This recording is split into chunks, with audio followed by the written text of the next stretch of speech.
Hello, my fellow Alaskans. How are you all doing out there here today? I am proud to present you to today the Senate Education Committee. They will be introducing for public testimony Senate Bill 52, student-based allocation increase of $260 million. Yes, you heard that right. $260 million is what they plan on increasing this to. And hopefully you guys will take a moment right now, as I'm about ready to do here in just a little bit, to call in and give testimony on what you think about the student-based allocation increase. Now, if you were to take the time to actually sit down and read the bill, it states in the bill this is a $1,000 increase per student in the state of Alaska for the student-based allocation. But you really has the devil is in the details what's inside this bill. We only have 130,000 students here in Alaska, a little less than that. And that would equate to around $130 million increase to the budget. But if you look at the details of it, it states $260 million increase to the budget. Why is that? Because in this bill, they doubled the student population. They claim there's 260,000 students. So in reality, this is not a $1,000 increase per student. It is a $2,000 increase in student.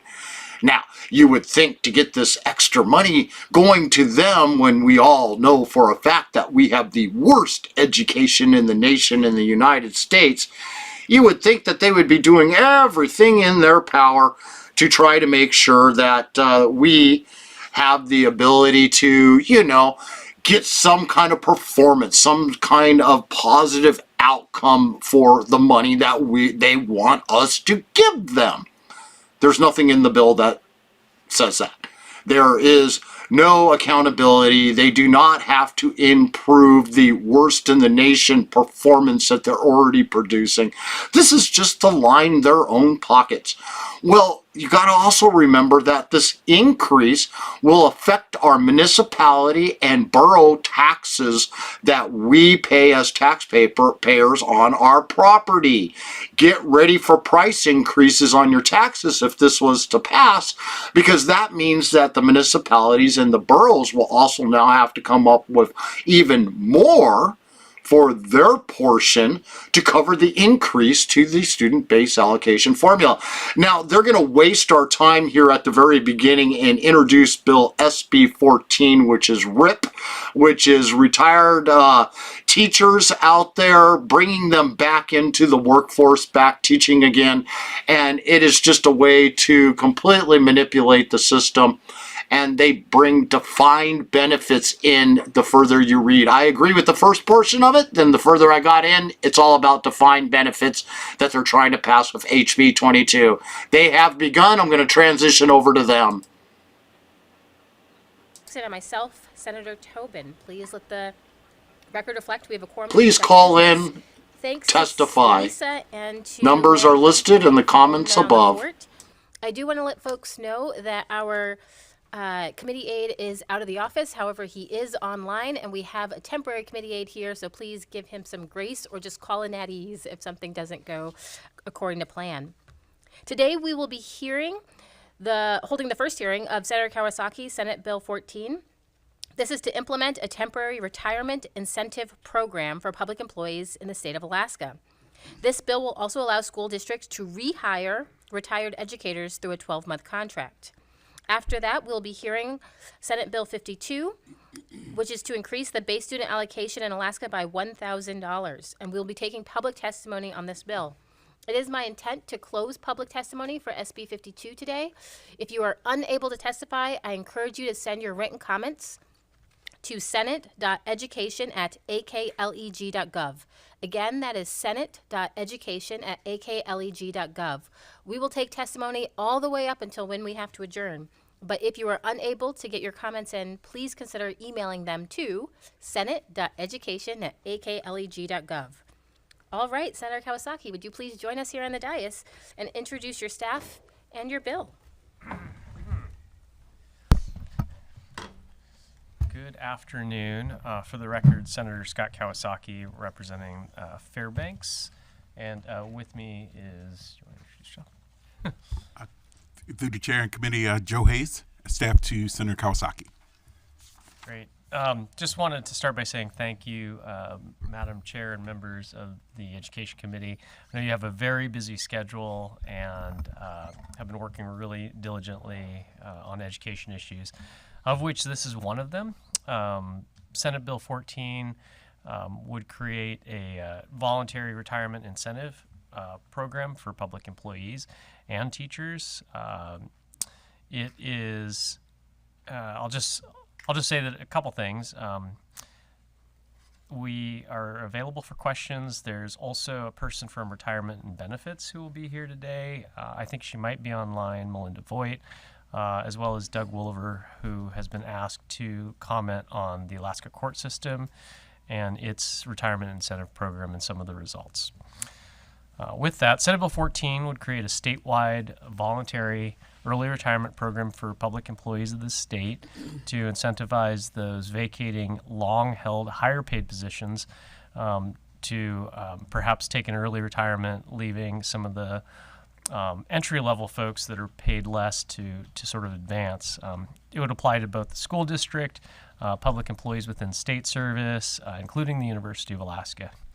A retirement incentive program is a management tool that could be offered to incentivize those employees to retire early if they are currently within 3 years of their normal retirement date. Senate Bill 14 also has provisions including a retire or hire provision, which many of you are familiar with, specifically for teachers, so that they can transition newly hired and some of the early workforce as mentors. Let's see. Let's see. A retirement incentive program is an option that would exist under every tier of state employees. It would reduce. Let's see. Sorry, I'm reading something wrong here. Well, let me just say that a retirement incentive program is not just for public employees. It's actually quite useful as a tool to other employees in the private sector. I mentioned that Doug Wooliver, the admin director from the court system, will talk about their voluntary retirement incentive program that they implemented some years ago, and that it was able to save considerable amounts of money over a few years with some of those employees. The last retirement incentive program was implemented in 1989. It showed a savings to the state of roughly $24 million across 1,700 positions. The University of Alaska identified 784 employees who would be eligible, of which 377 participated. The University of Alaska reported $17.8 million in savings resulting from those early retirements. Actual savings would, of course, be unknown, but I know there is a fiscal note, and there might be some questions about the fiscal note today. The legislative there was the last retirement incentive program proposal in 1996. It was estimated by legislative finance to save $41 million. And as I mentioned before, in 2016, the judicial branch held its own independent retirement incentive program that saved considerably over several positions, and there is somebody to testify to that. I have another hearing in Senate Resources Committee, so the technical parts of the bill, including the sectional analysis and maybe other details, my coworker, Joe Hayes, will speak to. So I guess, are there any questions for me at this time? Any questions from the committee? Well, thank you, and good luck on your next committee.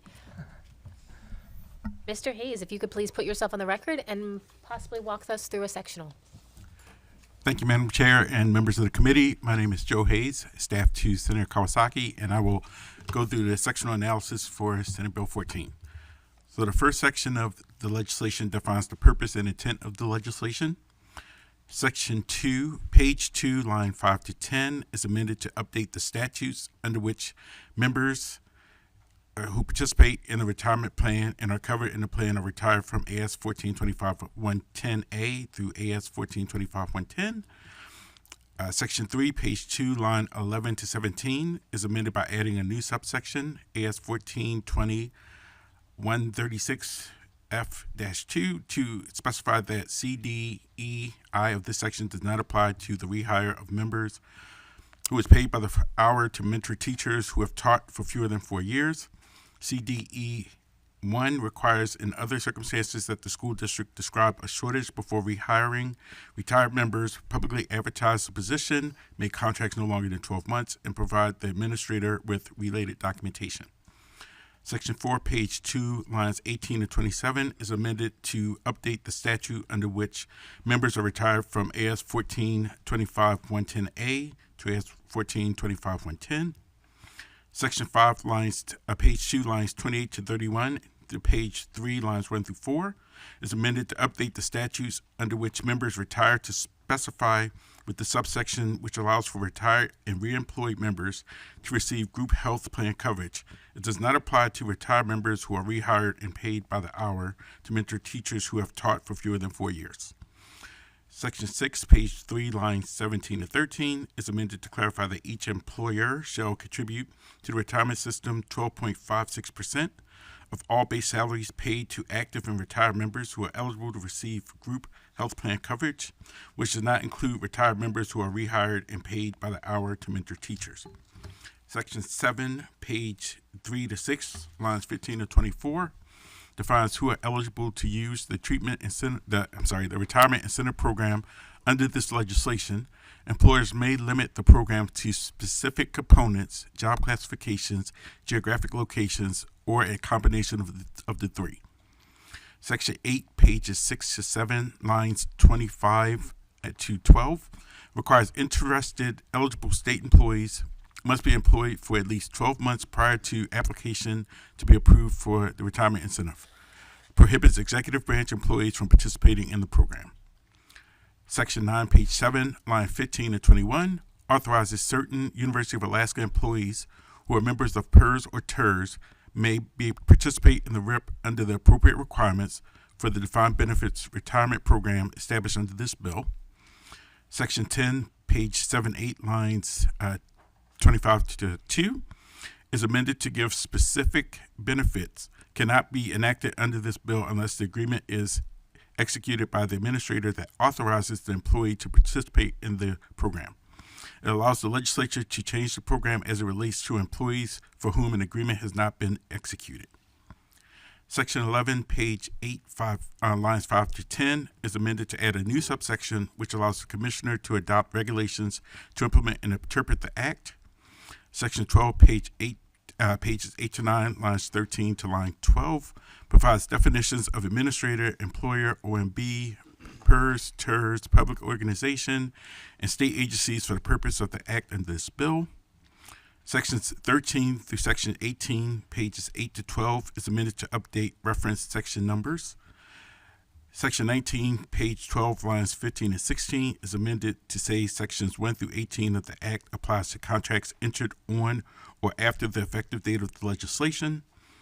Section 20, page 12, line 17 is amended to specify that the only sections 1 and 7 through 17 are repealed on July 1st, 2026. The teacher mentoring provision remains in effect. And Section 21, page 12, line 18 provides an immediate effective date under AS 10-07C. Thank you. And I just want to note that Senator Schauer has joined us, so welcome. Are there any questions from the committee? Yes, Senator Gray Jackson. Thank you, Madam Chair. Thank you for the sectional analysis. Is there any way in this bill that I co-sponsored where it allows municipalities to do the same? Thank you. Sure. Thank you, Madam Chair. Through the chair, Senator Gray Jackson, municipalities, as long as the employee is a public employee, public sector employee, will be eligible for this program.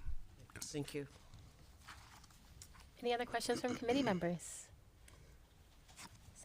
President Stevens. Thank you, Madam Chair. So as a senior professor, it sort of worries me that we're getting rid of all the senior professors in order to hire people who don't know the job. Maybe I'm absolutely wrong there. But what is the goal here, Joe? Is the goal to save money, or is the goal to get the best teachers in front of our students? Through the chair, President Stevens, the goal here was originally when the bill was enacted, it was to the governor had implemented budgets that were forcing organizations to terminate folks, and generally the folks who were leaving were the youngest, newest folks. So the bill initially was to give agencies another tool in a toolbox to give folks who are close to a retirement age the opportunity to retire early. So it would be a win-win. Those folks would be able to leave, and then newer, younger folks would be able to stay and continue on with their work cycle. So right now, again, this is a tool in a tool shed. And no agency, no municipality, no university, no one has to use this. This is just an opportunity to continue forward and maintain the younger folks and give the folks who have been there an opportunity to maybe retire early if they so choose. And maybe a follow-up. So would you see this as an opportunity for people to retire early, to receive the retirement benefits, and then go back to teaching? Is that a possibility under this program? Through the chair, Senator Stevens, this was a provision that was added last year in a committee by the previous Labor and Commerce chairperson as a discussion with a previous president to make an incentive for teachers retiring to come back and mentor younger teachers, and so it wouldn't be a double dip situation, but they were able to come back and mentor. So we like that provision in the bill, so the senator decided to keep it. Thank you, Joe. Senator Gray Jackson. Thank you, Madam Chair. So right now, depending on what tier you are, determines how soon you can retire. So how would this work? I hope that my question is clear. Thank you, Madam Chair. Well, through the chair, Senator Gray Jackson, the way this works, every tier has an ability for employees to retire early if you are able to pay the extra percentage that you have to pay. So the bill only works if for folks who are 50 years of age. You have to be an employee for up to 17 years, and then you can start paying for 3 years. So as long as the employee is at the 17-year point at 50 years of age, and that was set up because of the actuarial situation. So 17 years, 50 years of age, they can buy in at X% to get that retirement provision. Thank you. Senator Keel. Thank you, Madam Chair. Mr. Hayes, the senator offered you for technical questions. So there's a clause in here that says the administrator can withdraw approval. The PERS or TERS administrator can withdraw approval of a RIP if there's an actuarial harm to the fund.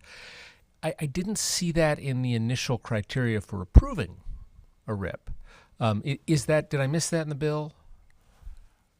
Through the chair, Senator Keel, again, this is an additional tool in the toolbox. So a division, a department, an agency will have to decide if X amount of their employees would be eligible for this. The division, or department, or agency decides who will and will not be able to apply for this. So I do believe that answers the question, because if the agency thinks maybe the deputy director the position is too valuable for that person to retire, then that person would not be allowed to retire. But then maybe the senior member would be able to retire, but you couldn't be like an executive branch employee.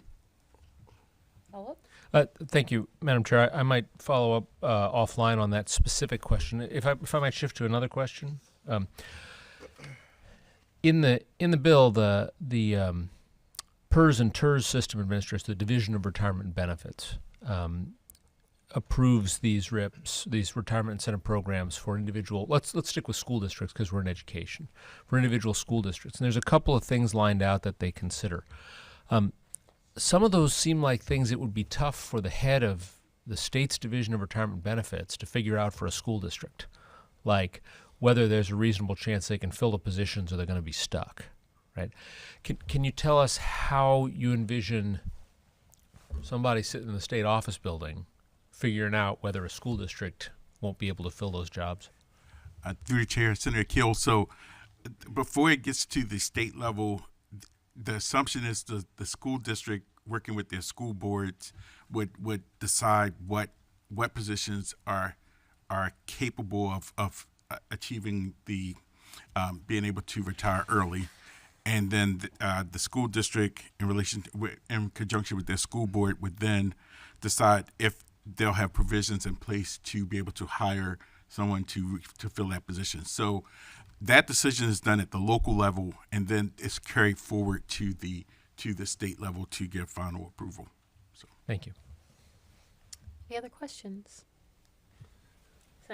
President Stevens. Thank you, Madam Chair. So could you just tell us the reception this bill is getting from school districts and the University of Alaska? Through the chair, Senator Stevens, the University of Alaska has not said anything to us yet. Last year, they didn't say anything. They haven't said anything this year.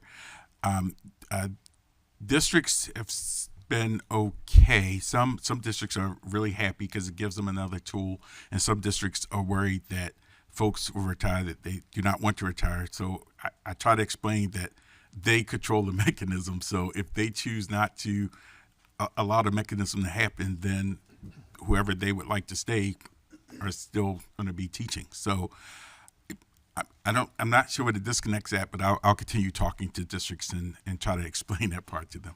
Thank you, John. Thank you. Seeing no other questions, thank you, Joe. I believe you have Mr. Oh goodness, Doug Wooliver. Wooliver. Shoot. From the Alaska court system here as well to testify. Good afternoon, Madam Chair, members of the committee. My name is Doug Wooliver. I'm the former and currently acting Deputy Director of the Alaska court system. And I was asked to come to testify, not on this bill particularly, but on the program that the court system ran, a retirement incentive program that we did in fiscal year 17. And we did that in response, Mr. President, to your question as a money-saving tool. And that was, we didn't have the authority to offer early retirement because that takes a statutory change, the kind you see in this bill. But what the court system could offer was a severance package, a severance pay.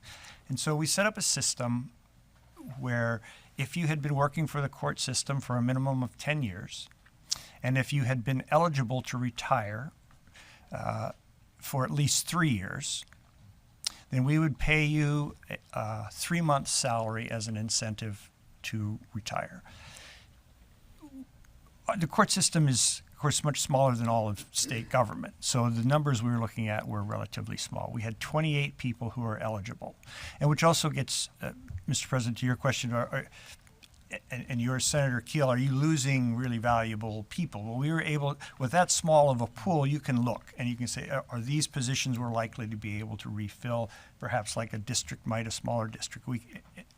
14 people said we want to do this. And those 14 people resulted in savings in the first year of $680,000. That's not the millions and millions you would get statewide, but for our budget, that's a significant amount of money. And of course, the next year there are savings as well, and the next year you continue to benefit from those savings for many out years. The amount starts to decrease as the positions are filled by people who start to move up in their steps and things. Nevertheless, $680,000 in 1 year was a big benefit for us. We knew the positions we were dealing with. So we knew that they were either ones we did not plan to fill again, or we knew that we could. It was a successful program. We have not offered it since, but we look at it regularly and consider that FY17 project to be a success. And I can answer questions about what we did. It is different than this bill, but it was a very helpful tool during pretty tough budget years. Senator Keel. Thank you, Madam Chair. Mr. Wooliver, I get why you set it up with a requirement that someone be at least 10 years of service with the court system, right? They're getting up the pay scale there, and that's where you're likely to find savings. What was the thinking behind the court system requiring that the person have been eligible to retire for 3 years already? What difference did that make to you? Well, again, we were trying to encourage people to retire. And if you've been eligible to retire for 3 years and you haven't, perhaps you need a little encouragement. So if you're not eligible, like we can't offer early retirement, which this bill does, but so we weren't just targeting long-term people, we're targeting people who could be retiring if they just had a little extra incentive. Just follow up. Okay, but that's true at 1 month post-eligibility, right? They could be retiring if they had a little extra incentive. That's true. We went with 3 years. Because of? I guess, I'm not sure why we went exactly with 3 years. The idea was you've probably been thinking about it for a while now. I retired after being eligible for 2 years, but others take a little longer to come around to that. So that's just what we came up with. And probably too, it was a look at who would fall, how many employees would fall under each option. If we did 1 month, we would have had a bigger pool. 1 year, a little bit smaller. So we were trying to also manage the loss of long-term employees, which is always, it's a double-edged sword. You save money, but you lose experience. Thank you.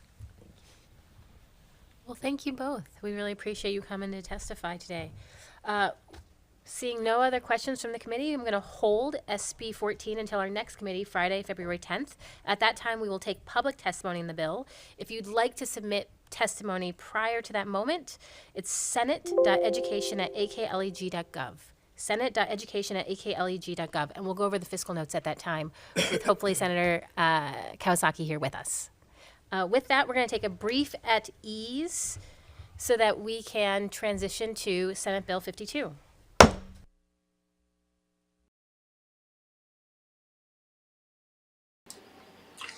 All right, folks, it is almost time to get your fingers ready. If you have not dialed in, do it right now.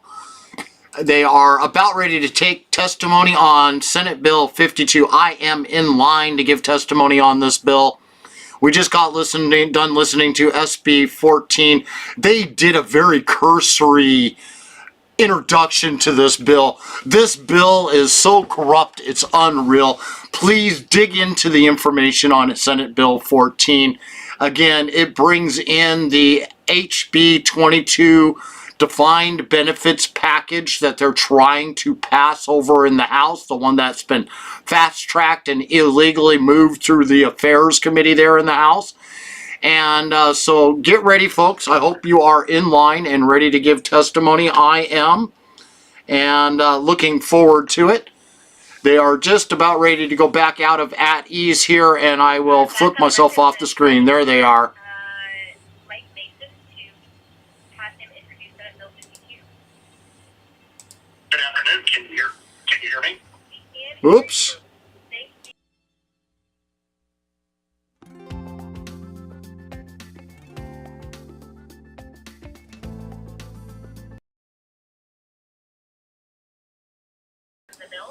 Okay, they just went at ease again. No, they popped out. There they are. Try to hear Mike Mason to have him introduce Senate Bill 52.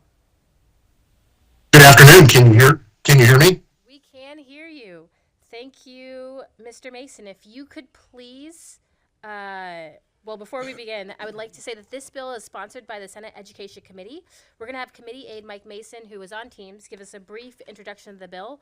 Also here in the audience, we have Acting Commissioner of the Department of Education and Early Development, Heidi Teschner, and with her is School Finance Manager Elwyn Blackwell. They are available for questions. They will not be providing any public commentary, I believe, just here in case we would like to ask some additional information. With that, Mr. Mason, if you could please identify yourself for the record and begin your presentation when you are ready. Good afternoon. My name is Mike Mason. I am staff to Senator Tobin, and my apologies for not being at today's meeting in person. I've developed some cold and flu symptoms and did not want to get other people sick during this very busy time in the legislative session. I want to thank my colleague Trevor Bailey for stepping in to help the Senate Education Committee while I'm out. Senate Bill 52 is a 4-line bill that would add $1,000 to the base student allocation. The committee chose the base student allocation as the mechanism to increase education funding in Alaska because of its simplicity. But more importantly, an increase to the BSA benefits every student and every school in Alaska. During public testimony on the issue of education funding, this committee heard repeatedly that a large BSA increase will breathe new life into Alaska's struggling public education system. I want to take a few moments to explain why Senate Bill 52 was written the way it is. If you look at the sectional analysis for the bill, there is some slightly unusual language for a piece of legislation. The short explanation is that SB 52 is an amendment to the Alaska READS Act that was passed and signed into law last year. If you remember, the Alaska READS Act included a $30 increase to the base student allocation that takes effect at the start of fiscal year 2024 on July 1, 2023. Currently, the base student allocation stands at $5,930 per eligible student. As a result of the Alaska READS Act, the BSA will increase by $30 to $5,960 on the 1st of July. Senate Bill 52 would further increase the BSA by $1,000 up to $6,960. SB 52 mirrors the effective date of the BSA increase in the Alaska READS Act, so the additional $1,000 increase to the BSA would take effect on July 1, 2023.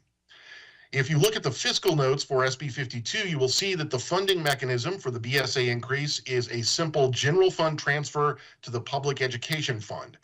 The fiscal note that was prepared by DEED's School Finance Division includes a breakdown of how much additional funding Alaska school districts will receive if SB 52 is passed and signed into law. The Anchorage School District would see an increase of over $73 million. Fairbanks North Star Borough School District would receive over $23.8 million in additional funding.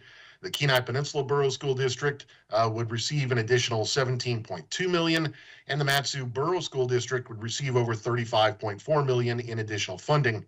Senator Stevens represents the Kodiak Island Borough School District, which would receive an additional $5.25 million.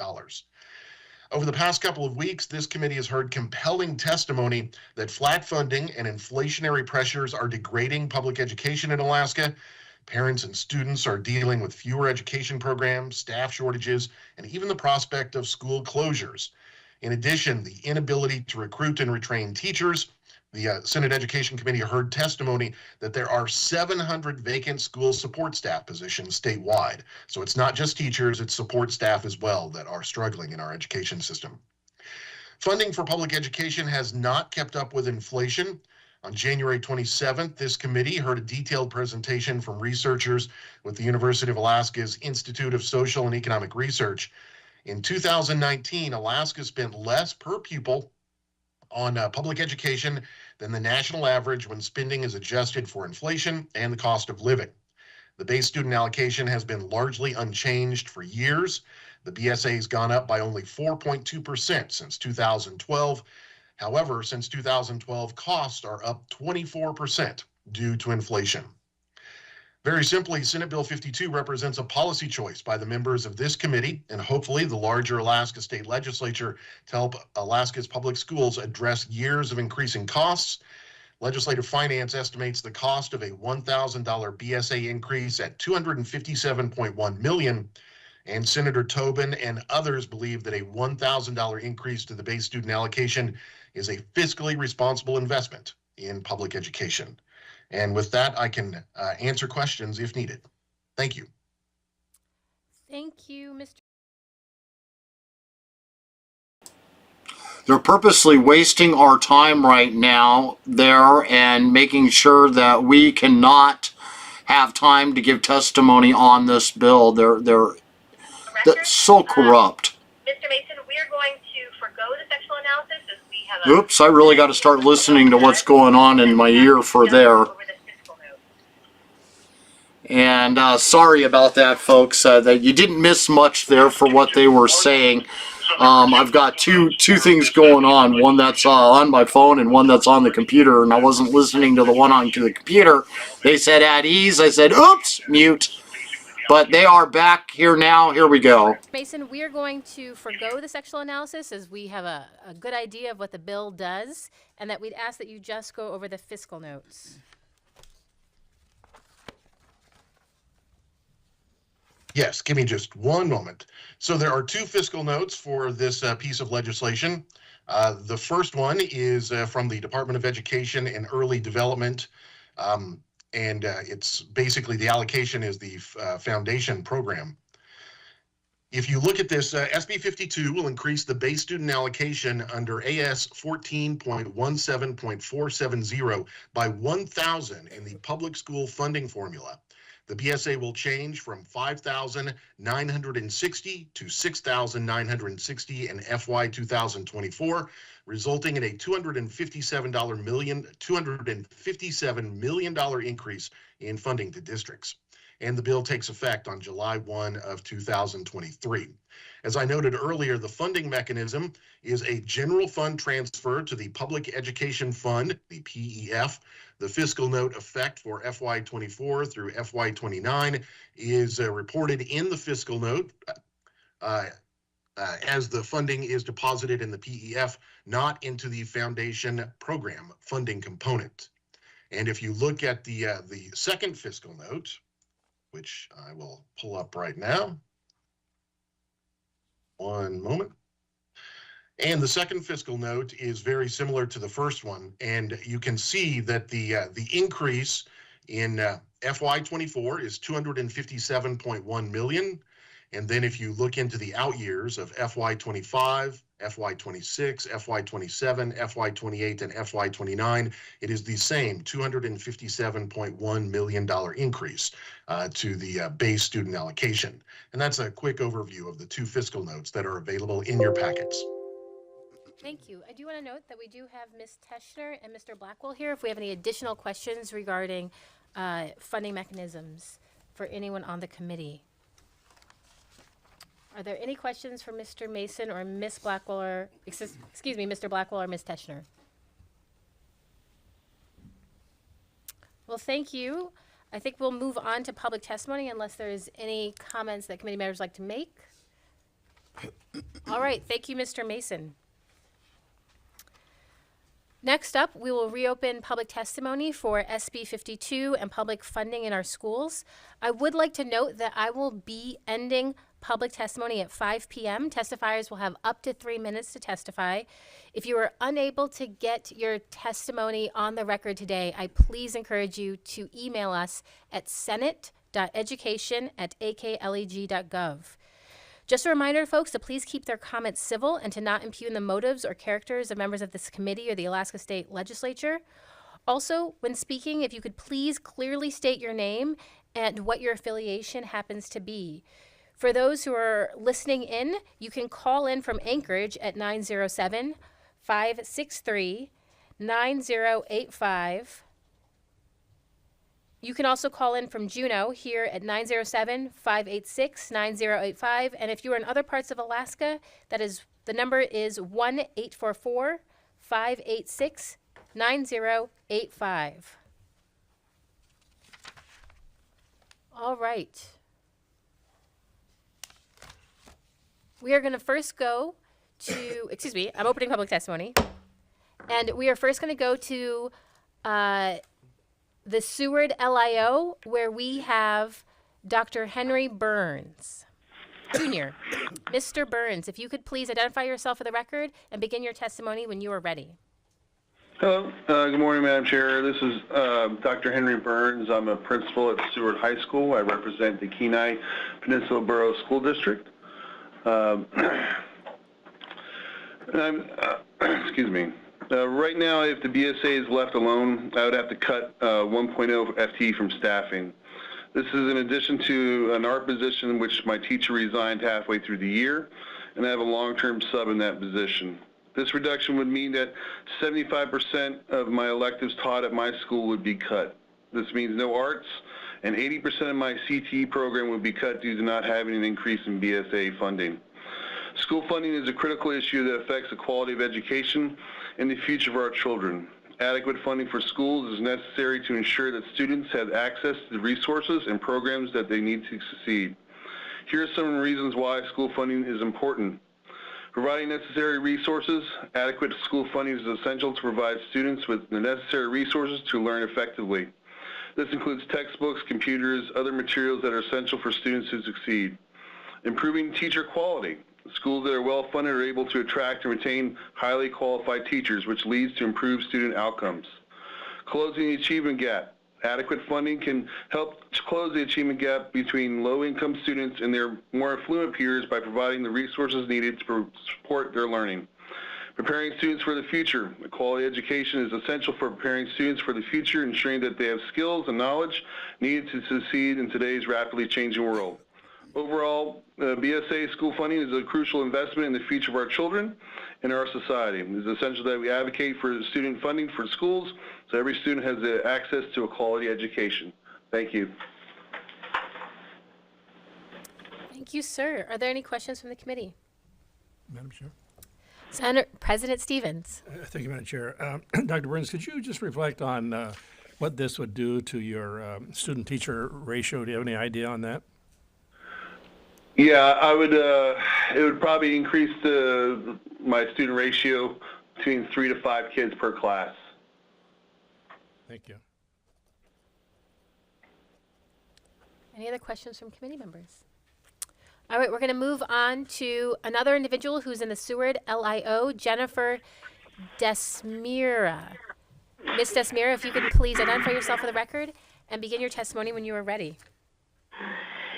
Good afternoon, Madam Chair, members of the committee. My name is Jennifer Desmira. I'm from Seward. I'm representing myself and the Seward PTA. I also have a high school student and a middle school student at our area schools. So I would like to speak to supporting the increase in the BSA. As Dr. Burns said previously, it would be devastating to our area schools. We would be losing 1.5 teachers at our elementary school. Our middle school would lose 1.5 teachers. Our high school would lose 1 teacher, in addition to not being allowed to rehire that art position that Dr. Burns spoke of.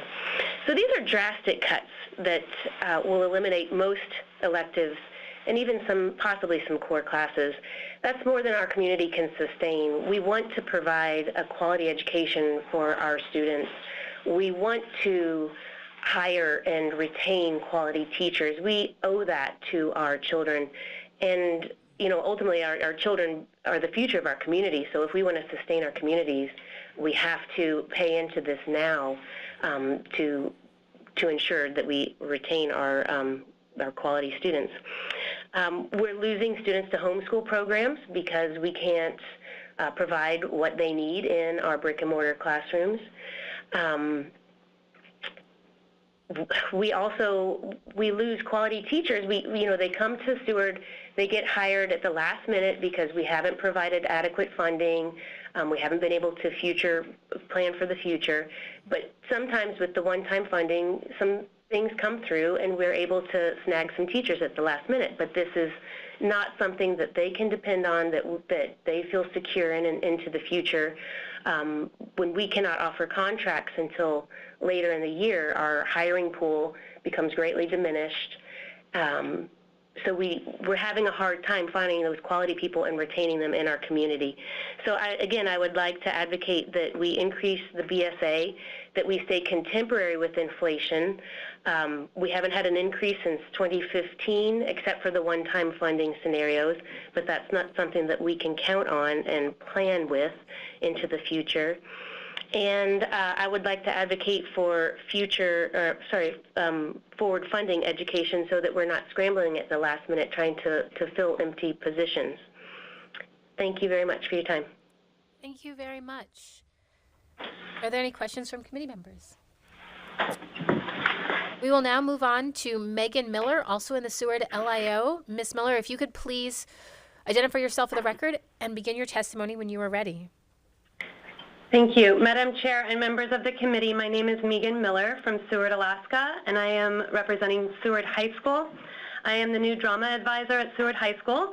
I work with a very eager and talented group of high school students in the drama club, which they have thoughtfully named the Seward High School Theater Collective. The club is currently in the process of producing a full-length production of Cinderella at the high school with all student cast and crew. We started this project without a budget and are relying on grants and donations to produce. These brave, compassionate, creative students are excited to be offered the opportunity to express themselves in ways that have not been offered to them in over 2 years. I'm also aware that there are many other incredible students within our community who I have not yet met, and I look forward to it. One of the greatest challenges that I have heard about teaching this particular group of students is that they have very little to no follow-through. That though they have talent and passion at first, their flame burns out before the end of the term, or project, or assignment. I would like to point out that this lack of follow-through is not their problem, it is ours. It is our responsibility to provide an example for our students. By consistently providing art, music, and theater programs to our young community, we are demonstrating to our children that we believe in them. What is important to them is important to all of us. We see them. When we take away what a student cares about, we are taking away a part of them, silencing them.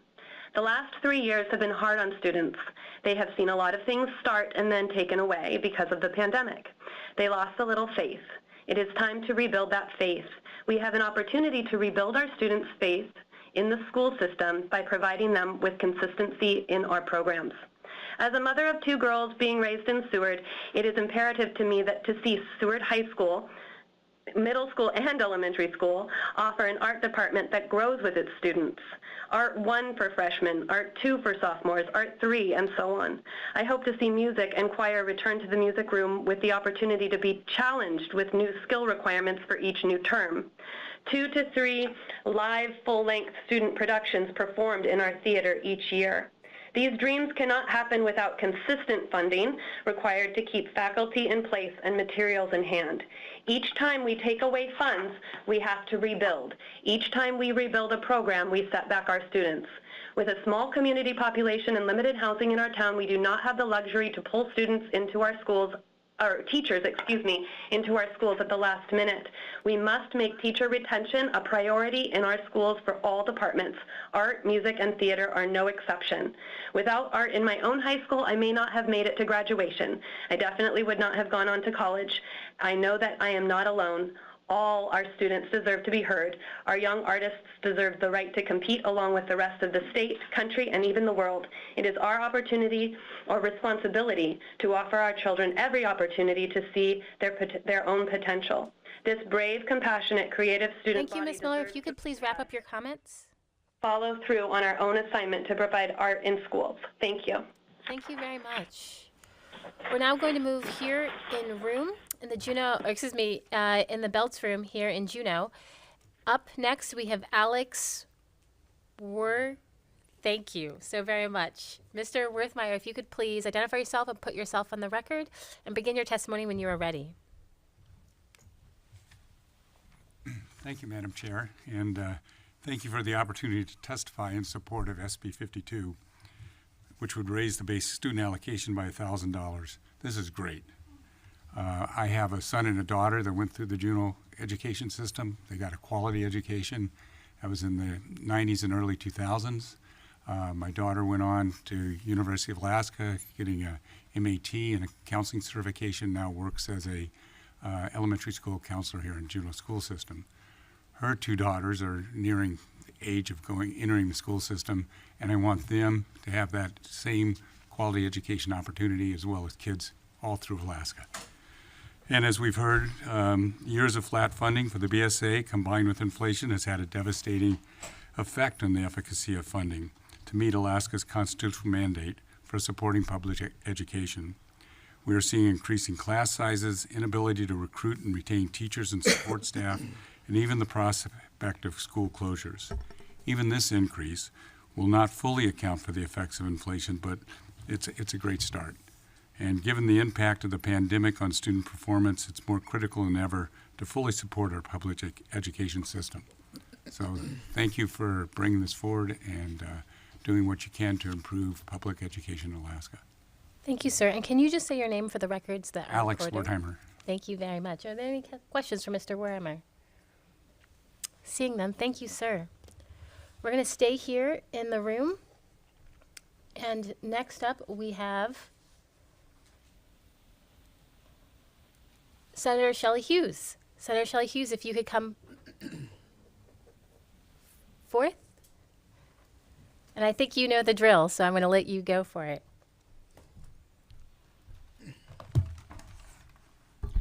Good afternoon, Madam Chair, members of the Education Committee. It's a delight to see you all. I'm Shelley Hughes from Palmer, Alaska, speaking as a private citizen. I wanted to give you something to consider today. And I know as a senator, I could do a special order on the floor, but that would not be on the record. And I actually do want you, as a colleague of yours too, to consider some of these things in this particular committee rather than in the Finance Committee, because you are the ones that work on policy related to education. And in addition, I mean, you're considering the funding piece, but I'm going to be talking about policy. And as a former education chair and member of this committee, I really care about our kids. And my kids all went to public schools in this state, and things have happened where, you know, we still have excellent teachers and some just really great things happening, but we have troubling things too. And so I have my request to you is to consider two things. Number one, ensure that existing funds for our public K-12 schools, which is, I believe, over $1 billion, and any new funding increases, ensure that they are tied to accountability measures pertaining to improved learning outcomes. The second request is that you ensure that any new funding is directed to classroom instruction only, that new state dollars are not used to expand school district administrations. And while you're doing that, consider tightening up the ratio that's in our statutes for amounts that can be used for instructions versus administration for existing funds. So I could go over the list of the NAEP scores and things, but just in a nutshell, and it's not just reading, but in math too, we only have about 25% of our Alaskan kids that are proficient at 4th grade in math and reading. And when we look at the Alaska STAR, the state assessment test that just came out, there's data that only about 1,000, fewer than 1,000 of our 8th graders in Alaska are proficient in math. And I believe it's about 10,000 students per grade level, give or take. So if it's less than 1,000, that's less than 10% of our students are proficient in math in 8th grade. So we have a problem, and we know we've been at the bottom of the barrel. So I just urge you to take this opportunity while we're talking about education, not just to look at the funding, but consider the children and what can we do to make sure our students are more successful all the way up. We worked on the Alaska Reads Act, and that is a great start. But let's not be fooled. You know, it was kind of uncanny. Just about an hour or so ago, I got a text from my daughter who lives in Florida, and I have a 3rd grade daughter there. And she took a photograph of a letter. This is the letter from the elementary school telling all the parents that their 3rd grader would not be promoted to 4th grade unless they met certain requirements in their assessment. Senator Hughes, if you could wrap up, please. So I want us to understand there are things that we can do, such as ensuring we're not socially promoting children, and that we require that masters be objectives be mastered at the grade level, and address healthcare costs. That's pulling money from the classrooms, and transportation funding. Districts are pulling money from the classrooms for pupil transportation. I do apologize. So, I know that there's others who are online. I want to make sure we have as much time as we can for everyone. Okay. Thank you so much. Are there any questions for Senator Hughes? Senator Stevens. Thank you. President Stevens. Thank you, Madam Chair, and thank you, Senator Hughes, you're a long-time, very effective member of this committee, and thank you for all that service. But how can you help us on the issue of tying accountability measures to money? What would you suggest there? How can we best do that? I would take that question to educators because I think they have a lot of ideas of how best to measure improvement, and sometimes assessments aren't the only way. In fact, even in that letter from Florida, if the child didn't get a certain score on an assessment, there was a portfolio option. There are other ways to measure. So I would talk to educators how to do that.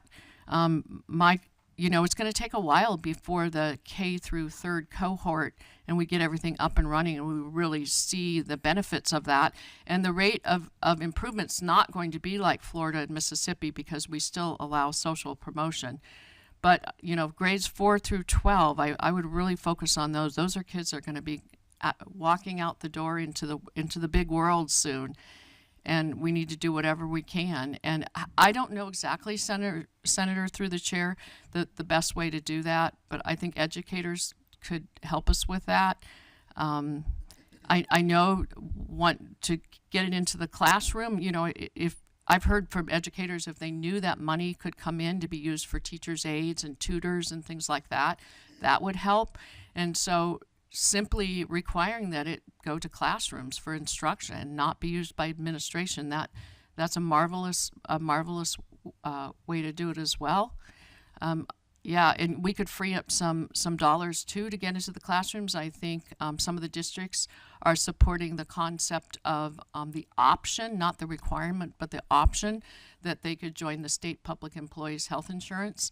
So those are different ways. And research shows, Senator, through the chair, research shows that just money giving generally to school districts does not improve academic outcomes. And we kind of know that instinctively in watching, the numbers in this state. However, research does show that when money is directed to the classroom, it can result in academic improvement. And I think it's incumbent on us to make sure it goes to the classroom, considering where we stand. So I think, I understand inflation, healthcare costs, and pupil transportation has chipped away at what's going into the classroom. So if we're going to look at money for education, it should be for learning improvement. It just needs to be. But I don't have the perfect solution of how to make that tie. Well, thank you so much. Seeing no other questions from the committee, thank you so much for your testimony. Up next, we have Senator Showers.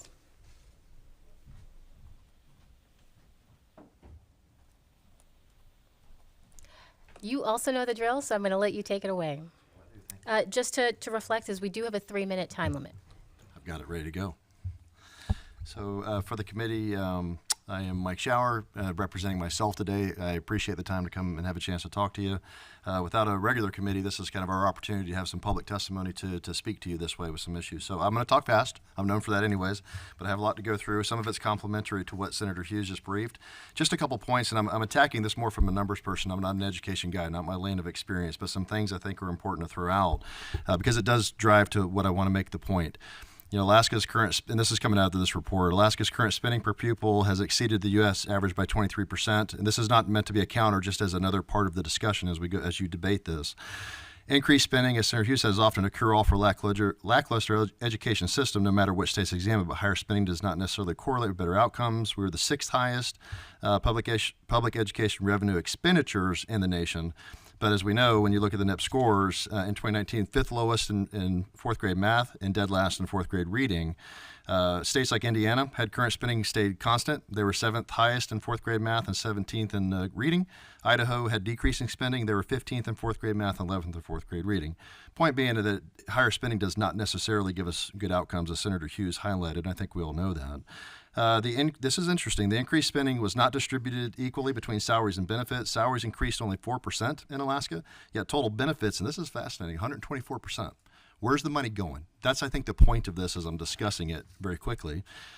The growth in our instructional benefits was dwarfed by the growth in support services. Support services include staff from a wide variety of fields, such as maintenance workers, administration, transportation. Total spending on support services increased 50% from 2002 to 2020 in Alaska. Support benefits increased 141%. Okay. So if we go a little further down into the report, general administration, which includes pay and benefits for superintendents, boards of education, and staff, grew 18%. However, high school administration, which includes expenses related to principals' offices, increased 42%. Most support services grew disproportionately compared to instructional expenditures, more than doubled from that same time period. This is all 2002 to 2020 by 107%. Getting there. Instructional expenditures, which include salaries, benefits for teachers, textbooks, supplies, and other stuff, that went up 20%. Instructional benefits per student in Alaska went up 118%. I'm going to have to go fast here for the time, and I'll make it quick. So I'm just going to jump to the end of that. Here's my point, just because I'll run out of time trying to finish that, Madam Chair, is that when I look at this, it's not about spending money, to me, where we go. It's if the money has hooks to it, we know that we're getting performance metrics, we're going to get the bang for the buck. I can live with that. As I said on the floor earlier in a special order, what I can't live with is throwing the money at the problem without knowing what's going to happen. When you look at these statistics, what that tells us is that we're spending a lot of money, but what has happened is the teacher salaries went up almost not at all. Where the money needs to go to get the impact is the teachers and the students, but it's almost all gone to administration, support, other things. And so my point is, if we're going to do this, let's look at it in a way that's going to guarantee the money goes to where we know we get the impact, is to the students. We could possibly live with that. And I'll try to finish up. Just give me 15 seconds and I'm done. I'm out of here. The BSA, as we know, doesn't equal money in versus out. And I think that's important because what I want to see is we focus this money on the classroom. And I just don't want to do the same thing. And we know that the study data shows us that. So let's not do the same thing. Let's direct the money into the classrooms. And I think we'll find other people, there's more agreement amongst us. So yeah, let's do that if we can. And I'm just going to have to stop there because I'm out of time. And I appreciate the committee giving me a chance to come in and speak. Thank you. Thank you, sir. Are there any questions for Senator Showers? Thank you, sir. Once again, I'm just going to do a time check for folks. We have several folks that are online, and I know we're not going to get to everyone. So please send written testimony if we are unable to get to you to senate.education@akleg.gov. That's senate.education@akleg.gov. We're going to move back to Anchorage. Lem Wheels. Thank you. Lem Wheels. If you could please identify yourself for the record and begin your testimony when you are ready. Thank you, Madam Chair, President Stevens, and the rest of the Senate Education Committee. My name is Lem Wheelis, and I'm a lifelong Alaskan. I grew up in Anchorage and graduated from A.J. Diamond High School, where I met my wife, Lindsay. I used my UA Scholars Scholarship to earn a BA in Political Science and then a Master of Arts in Teaching from UAA. I then returned to Diamond High, where I have taught U.S. government and history for 19 years. Our two daughters are currently a freshman and a senior at Diamond. Suffice to say, I am a product of the public education system in Alaska and highly invested in it. I'm appearing before you today to testify in support of SB52.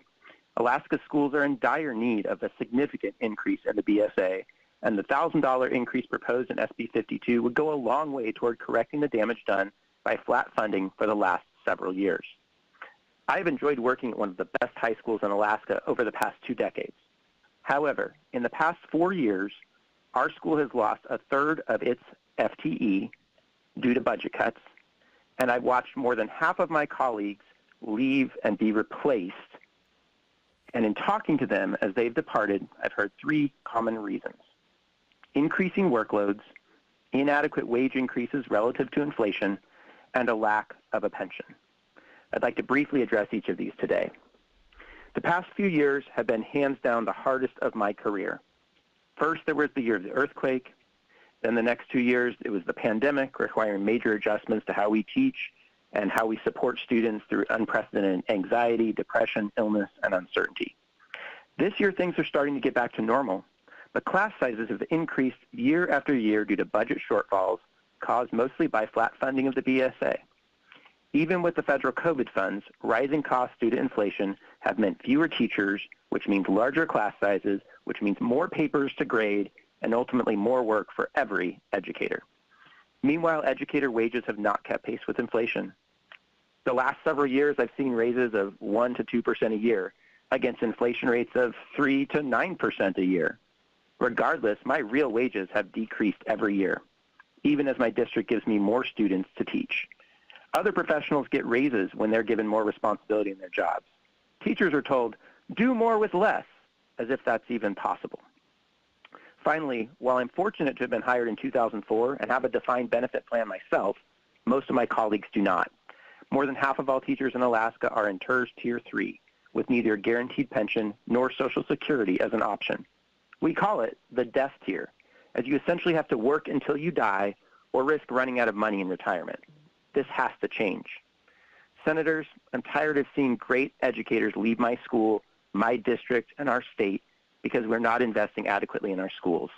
I applaud you for taking the lead on a BSA increase, and I hope you'll work with your colleagues in the House to get this bill passed and a meaningful increase to the BSA for the first time in years to the governor's desk. It's time that we invest in education. Thank you. Thank you, sir. Any questions from the committee? Madam Chair. President Stevens. I won't take time. I know we're short of time, but I would ask Lem Wheelis, who I have great respect for, if he and other teachers who call in, if they can give us some of these accountability measures that others are talking about. Are there some accountability measures that make sense that tie that money to some specific issues? Thank you. Mr. Wheelis, do you want to try to address that question? Madam Chair, and through the chair to Senator Stevens, I appreciate the opportunity. It's a really challenging question. By the time I see students as juniors and seniors in high school, you have year upon year upon year potentially of deficiencies, as the NAEP scores may show, which means that I can provide a year's worth of growth in my year with them, but I'm building off of a faulty foundation sometimes. And so it's very tricky to find that. We have quality educators, and the more things we stack on top of them to do, the harder it is for them to do the most important thing, which is connect with students. And you heard Senator Schauer and Senator Hughes talking about, get the money to the classroom, invest in our classroom teachers. That's exactly what we need to do, not another test, not another statewide or district program that's just going to take away from me interacting with my students and making the difference that I, the professional, can do. That's what we need. Thank you, sir. I appreciate that. We next have Brandy Hardy in Fairbanks. Brandy, if you could please identify yourself for the record and begin your testimony when you are ready. Hi, my name is Brandy Hardy, and I'm a lifelong resident of Fairbanks, a proud product of its public schools. I'm a mom of 2 elementary-age students enrolled in our public schools. I'm a certified special and elementary education teacher, and I'm also a current member of our local school board. My husband is a civilian medevac pilot and member of the Alaska Air Guard. As an aviator, we had many options when it came to choose where we wanted to raise our family. He was not originally from Alaska, but due to the excellent education I was afforded as a student here and the access to our world-class recreation, we chose to raise our family here in Fairbanks. However, that choice to remain in Alaska becomes harder to make every year. As both the product of our local schools, an educator in them, and now a parent, I've had a front row seat to the steady decline in services and quality of education offerings due to the several years of flat funding in our schools. As a child, I had a robust offering of music, art, and after-school sports and activities. I came from a low-income home. I accessed our free and reduced lunch program and was still able to play the drums starting in 3rd grade, learn the fundamentals of art from amazing teachers, and be a member of a competitive jump rope team started by our PE teacher. And all of that was just in elementary school. It was this amazing world-class education that inspired me to become a teacher myself. The current reality of our schools stand in stark contrast to what I received as a student 30 years ago. The school where I attended elementary, Joy School, was closed last year due to budget cuts. The elementary art program I remember so fondly was eliminated last year as well. There's no orchestra or band in our elementary schools. Programs like my jump rope team are few and far between because we cannot pay our educators well enough for the additional contract hours needed to sustain them. In short, my own children are receiving an education nowhere near the caliber I did here in Alaska. The proposed $1,000 BSA increase is an excellent start, but even an increase of that size will just cover current programs in PTR without providing any needed funds to bring back what was lost or provide meaningful and well-deserved pay increases to our educators. Alaska has a teacher and retention problem, and we will not be able to find staff for our schools without being willing to invest in our educators, both through salary and retirement. I thank you for your time and commitment to Alaska and its students. Please know that the decisions you are making here today will have a profound impact on every community in Alaska. Thank you, Ms. Hardy. Any questions from the committee? Moving on to North Pole, Barbara Tyndall. Barbara, if you could please identify yourself and begin your testimony when you are ready. My name is Barbara Tyndall. I'm from North Pole. I'm testifying on behalf of myself. And I just want to say good afternoon and thank you for the opportunity to testify to this committee concerning funding for Alaska schools. Funding for education takes up much of the state budget, and it seems to get higher every year in spite of the shrinking school population and the outcomes. I don't begrudge spending money for education of our children or young people. What I object to is the quality of the service and product we as Alaska citizens are receiving. And as folks are lining up to ask for their piece of the pie, I urge you to take a serious look at the product they are producing. Not everything that is funded is beneficial or even necessary towards educating our kids. And for these reasons, I'm against raising the BSA, and I just really applaud Senator Hughes talking about accountability and outcomes. The dollars do not guarantee us outcomes, and until we can take what we already have and readjust that and direct it to the classrooms and the kids, I can't see throwing more money at it, because that's no incentive for anyone to improve the process. And I also applaud her and would echo that we need no more funding for administration. That needs to go down. That needs to go, a lot of it needs to go away. And we need it directed to the classroom. So I just wanted to finish by saying, focus your tax dollars on boots on the ground, teaching staff, and kids, and pull back from those things that we can do without. And it is a tragedy what's happened to Alaska's education. I raised 5 children here, and it wasn't perfect, but they got a good education, and 4 of them have finished their college education, some for higher degrees. So I applaud the effort, but I am against raising this BSA until we can see better outcomes. Thank you for your time. Thank you very much. Once again, for those who are calling in, we might not be able to get to you, so I ask you to please submit your testimony at senate.education@akleg.gov.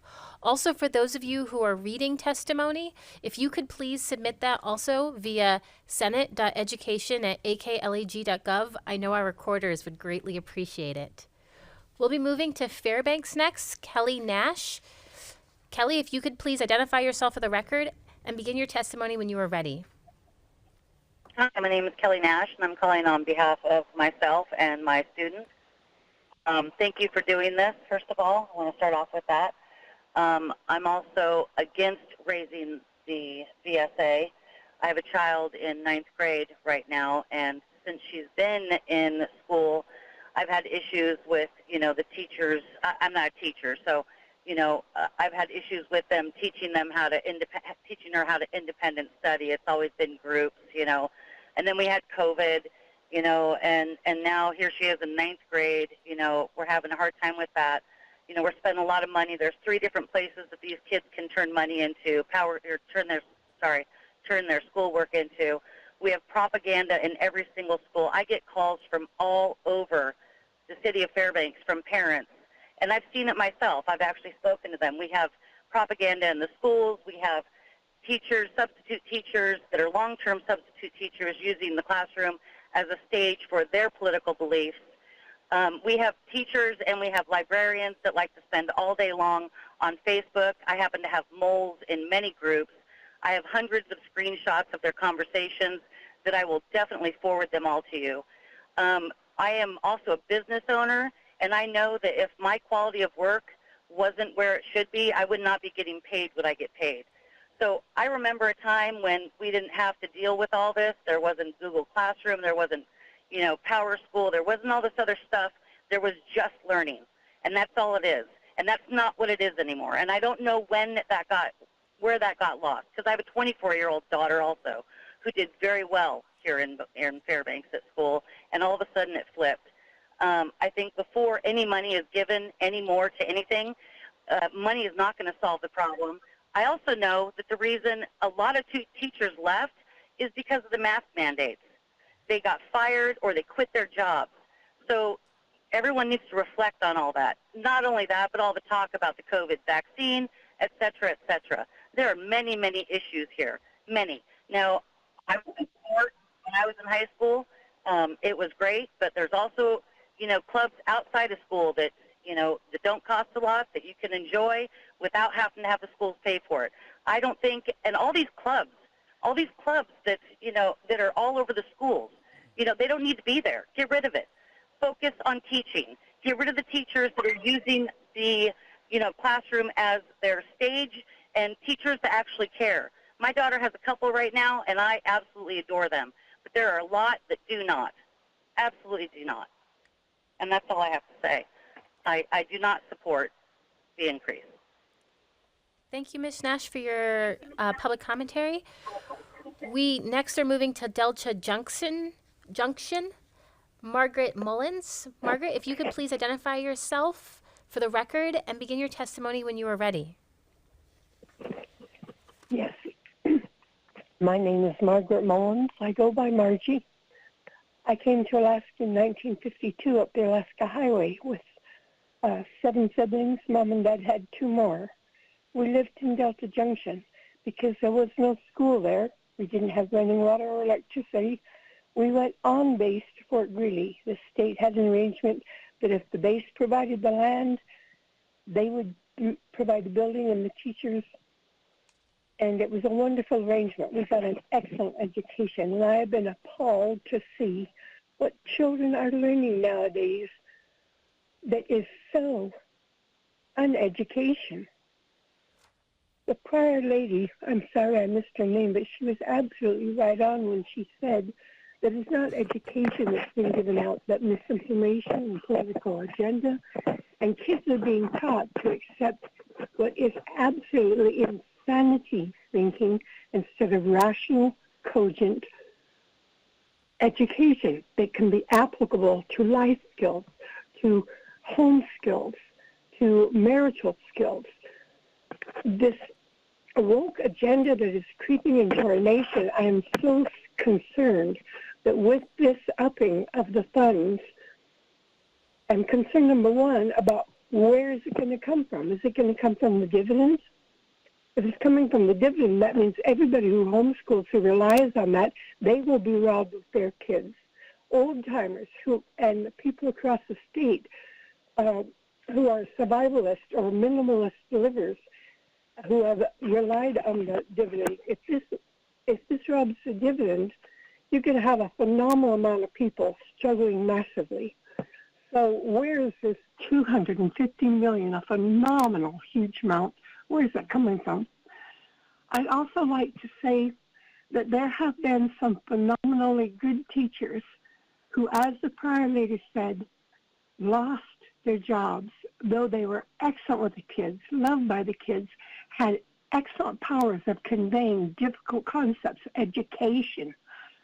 They lost their jobs because they wouldn't get the jab or they wouldn't wear the mask. So much of our funds are being misdirected because of these issues which the prior lady spoke of, and I totally agree with her position. And I would like to say I am headed towards 80. I'm over 70, but I know so many people across the state who believe, as I do, that until our schools start educating and stop culturalizing and misculturalizing, the money is a total loss and a robbery to every Alaskan and to every student and teacher, and good teachers as well. Thank you. Thank you so much for your testimony today. We are moving now to Fairbanks. Melissa Burnett. Melissa, if you could please identify yourself for the record and begin your testimony when you are ready. Hi, good evening. My name is Melissa Burnett. I'm a mom of 3 kids here in the Fairbanks-Northstar Borough School District. I'm also currently a member of the Board of Education for the Fairbanks-Northstar Borough School District. I am calling in support of this bill, SB52, for the increase of the base student allocation, education as a whole is currently suffering. School districts are facing drastic measures statewide when it comes to their budgets. Closing of schools, losing valuable and much-needed teachers and support staff. Statewide teacher retention and recruitment is struggling. This year, the Fairbanks-Northstar Borough School District is facing cuts to our teaching staff, our support staff, our safety, and library assistants, our curriculum, just to name a few. And last year, we closed 3 schools. Without properly funding education and increasing this BSA, our education and our test scores will continue to dwindle as teachers will continue to leave as they're doing. Our PTR will continue to rise. We have amazing educators here, amazing quality educators, and I really want to keep them.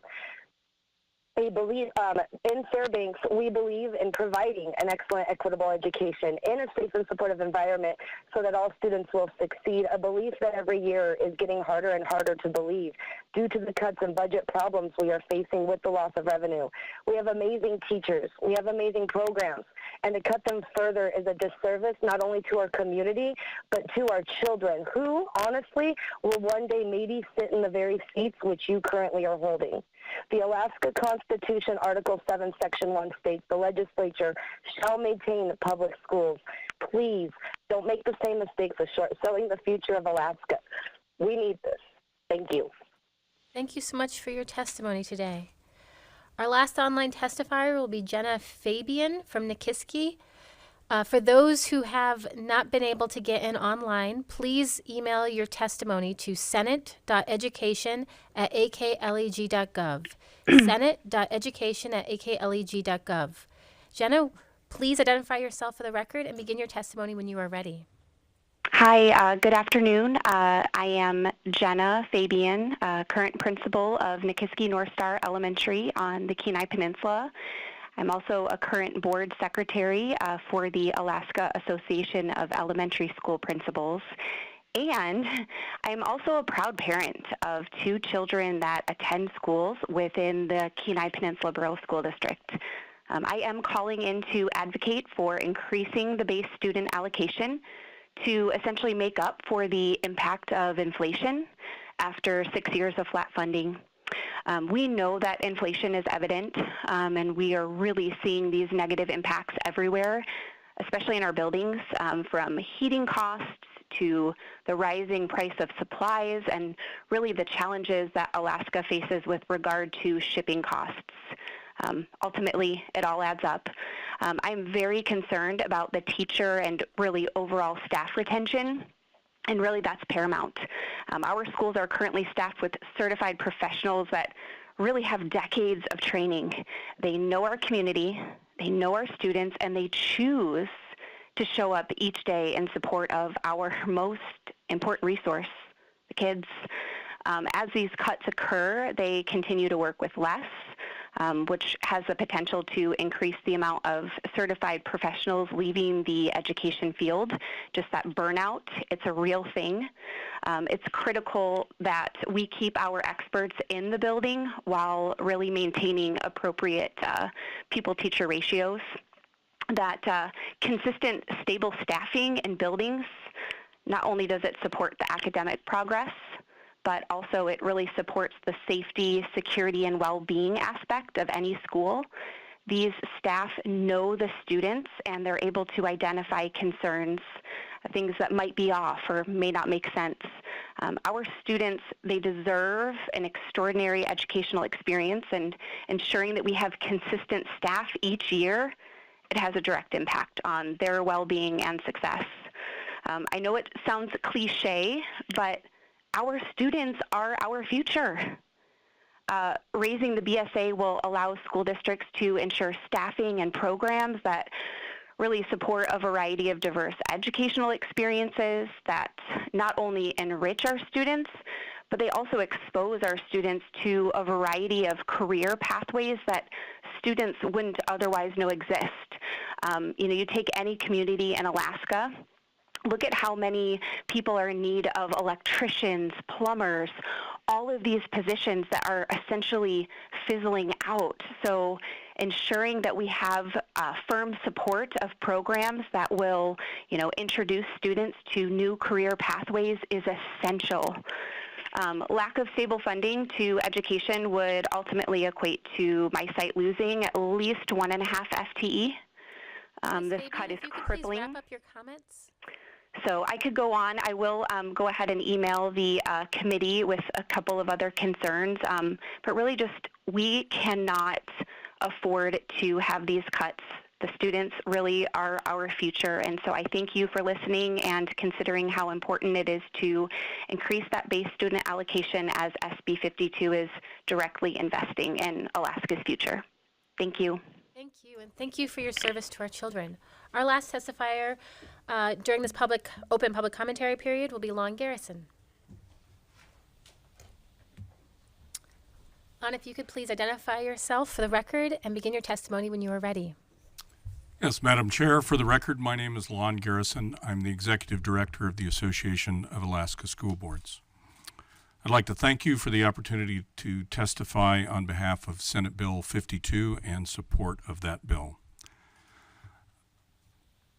ASB's Resolution 2.2, urging early, adequate, equitable, and predictable funding of public education, supports Senate Bill, Senate Bill 52, which specified an increase of not less than $860 in that resolution. ASB has just finished its annual legislative fly-in and Youth Advocacy Institute, which was attended by 170 school board members, students, and superintendents. Some of the most compelling stories and testimony we heard recently was from students that described the loss of learning opportunities of those programs or activities that build strong connections between the school and their commitment to learning. So for that reason, and for all the reasons that you heard for the previous testimony, the Association of Alaska School Board strongly supports the passage of Senate Bill 52 and the increase in the base student allocation. Thank you. Thank you, sir. With that, I am closing public testimony. I know there were many individuals who are very passionate about this subject, and I asked them to please submit their public comments to Senate Education email address, which is senate.education@akleg.gov. That concludes our bill hearing for today. I will be setting an amendment deadline for Senate Bill 52 Friday, end of business. That's February 10th, end of business. If you have any amendments to the bill, please work with my office to get them drafted. As seeing there's no other business today, I'm going to adjourn the Senate Education Committee at 4:54 p.m.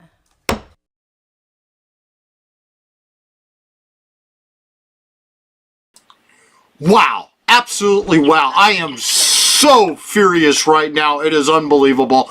They just literally hung up on me. They hung up. I put bottom dollar on it. I was the very next person in line. That is why they closed out public testimony 6 minutes early. This is after nearly wasting 40 minutes of our time to be able to give public testimony on this bill, introducing a brand new bill that they could have waited for a different day, and reintroducing more about this bill, which we've already heard tens of thousands of times by now. I'm exaggerating there about how many times this bill has been heard, but they didn't do this to the special interests that were there giving testimony on this exact same bill on Monday. They had school board members, they had teachers, they had students, 27 plus districts out of the 54 in Alaska was in Juneau on Monday giving public testimony. They have been in Juneau for the past 2 weeks. They will be there until the end of this week. I don't know how much longer past that they'll stick around. But they have spent $50K minimum just to give public testimony on Monday. They monopolized the entire time. They didn't introduce any of these bills. They didn't give any introduction to SB52 when they opened public testimony to their special testimony they gave on Monday. No, they just let them go right into it. They gave them the full hour and a half. And so in the less than an hour that they gave us, because it was well after 4 o'clock, I think 5 or 10 minutes past 4 o'clock before they actually allowed us to start testifying, and they closed it down 6 minutes early, should tell you everything you need to know. They don't want to hear from us average Alaskans. I will bet my bottom dollar on it, I was the very next person in line to give testimony. They don't like hearing from me. They really, really don't. They know who I am. They know that I know the facts. They know that I will tear them to pieces. I appreciate Senator Mike Shower and his testimony that he was able to give today. I'm glad at least somebody there in Juneau in the legislature department is actually paying attention and voicing the complaints publicly, something that they will not allow us, you, me. That's obvious by them terminating the public testimony early. This was intentional. They had people online. They should be opening it up for another day to provide testimony on this. They shouldn't be cutting it off, especially if they had a long list of people. And I know of at least 15 people, 20 people right now that did not get to testify today, that were either watching this broadcast here on Facebook, or they're watching it there on the YouTube channel, or they're watching it on Twitter. They had all taken the time. They had called in. I've got several, a half a dozen private messages already sent to me in the past hour and a half. What should I say? How should I testify? From different people that were holding online. And they cut us off. They could easily do another hour and a half of public testimony on SB52 and still have people calling in. Instead of allowing us average everyday Joe Blow Alaskans being able to testify on this bill, they did the same thing they've done before. They allowed the special interests to line up and be the main ones to give testimony, with a few here and there that they thought was on their side, like that one that said that they worked within the school district, and they do as a volunteer, but the testimony that they gave was eye-opening. Let's put the bottom line down to it here. We heard them more than once tell us the lie that it's $1,000 per student, base student allocation increase, $1,000 per student. We only have 129,000 kids going to school in Alaska. Where do they come up with the $260 million price tag, $250 million increase that this bill, SB52, is wanting to give them? Where does they come up with those numbers? Well, if you dig into the bill deep enough, you see that the base student allocation has been doubled. They took the 129,000, 130,000 kids we have here in Alaska going to school, and they doubled that to 260,000. That's where they're getting the $260 million increase that they want to give themselves. Now, if I was able to give public testimony today, I am going to go ahead and give it to you guys right now. Hi, my name is Bert. I am in Big Lake, Alaska, and I represent approximately 5,000 other Alaskan voices here within this state. The people that I represent, and myself and my child, all want to make sure that you understand that we believe the student base allocation, or the base student allocation, needs to be cut. Right now, you're already paying nearly double to triple to anywhere else in the nation for providing an education. How do you accomplish this, you ask? And I know this is one of the questions you always like to say, how would you do it? Well, first off, I would start from the top down, reorganizing our education system. And I mean by top down, administration on down. There will be cuts. The districts will be reduced from 54 to, and I'm going to be generous here and say 20. The consensus is 17. There, right there. There's your first cuts. Cut the administration and cut out the districts that you have. That right there is nearly 1/3 of the overhead that you got going on within your schools. All right. That's the simple fix. The next thing we need to do, we actually need to get back to providing a quality education. We have for several decades now, I think we're now 3 decades being the worst in the nation for providing an education, and every time you guys just continue to just increase the funding with no accountability for outcome or performance for the education being provided for the dollars they are receiving. The hundreds of millions, let me rephrase that, billions a year. The state and federal level give last year $1.35 billion. That does not include the COVID funds or one-time funding that they gave them for school. That is just their current base that they are at with the early education they've added in and whatnot. Now, that $1.5 billion will increase to $1.6 billion is what they want to be able to spend on the schools and the school districts and continue to provide the worst education in the nation. We have third world countries that are working off of 1/10 of their education budget for providing an education, that are providing a better education, a more quality education than we have here in Alaska. The woke indoctrination that they have within our school systems, and it was very clear if you listen to the Monday's testimonies from the special interests that were carved out for them, they say it very well. They don't believe we parents of our children are capable of raising our children.